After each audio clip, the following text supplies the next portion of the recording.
The hospital room was cold, too quiet. A thin sheet covered the body on the bed.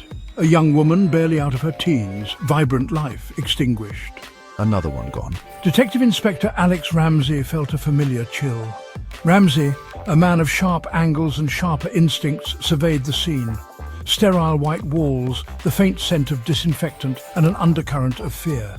He hated hospitals, places of hope, warped into houses of sorrow. He pulled a notepad from his pocket, the case already forming in his mind. 2 more, Inspector. The doctor, a weary man with tired eyes, approached him. Same as the others, no explanation. Ramsey nodded grimly. Time was of the essence. Back at the station, Ramsey laid out the facts. 5 victims in as many weeks. All young, all healthy, all dead within hours of being admitted to the hospital. The only commonality: routine procedures, minor surgeries, nothing that should turn fatal. He paced his office, thoughts clicking like clockwork. Ramsey was a man of logic, of order. Chaos was anathema to him. And these deaths, they were chaos personified. He studied the victim profiles again, ages, medical histories, last known movements. There had to be a link. There has to be something we're missing. The phone rang, breaking his concentration.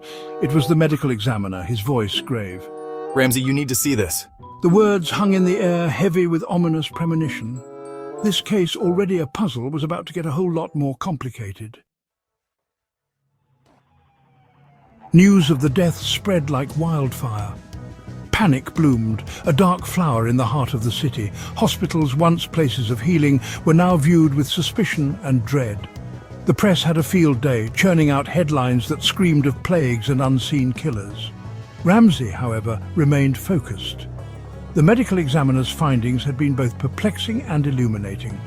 There was a strange anomaly in the victim's blood, a microscopic irregularity, unidentifiable, yet clearly the cause of death.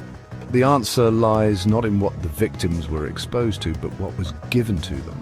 He requested a list of all procedures, all medications administered in the past weeks, and then it hit him.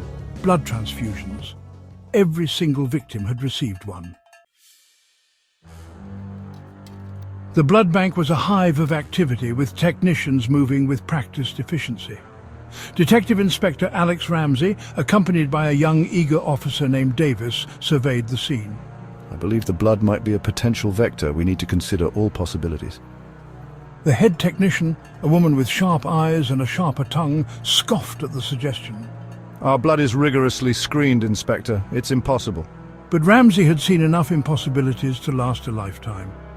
He requested access to their donor database, focusing on recent donations. He needed to trace the tainted blood back to its source. Hours turned into days as they painstakingly reviewed records, chasing dead ends and fading trails. Then, a name surfaced: Jacob Reed, a frequent donor, his blood type a match for 4 of the victims. Ramsey felt a surge of grim satisfaction. They had their lead.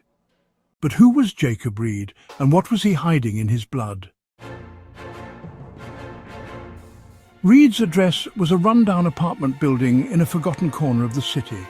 Ramsey and Davis arrived to find his door ajar. Inside, the air hung heavy, stale. The apartment was sparsely furnished, almost deserted. But something wasn't right. On the table lay a single sheet of paper filled with rambling, near-incoherent writing. It speaks of ancient curses, of blood rituals, of a being that lived within the blood, feeding on life itself. Madness, Ramsey thought, until he noticed the drawings accompanying the text. They depicted microscopic organisms eerily similar to the anomaly the medical examiner had described. This wasn't madness, it was a confession. Jacob Reed was gone, but he had left a trail, a path leading to a truth more terrifying than Ramsey could have imagined. This was no ordinary killer. It was something ancient, something evil, lurking unseen in the very lifeblood of the city.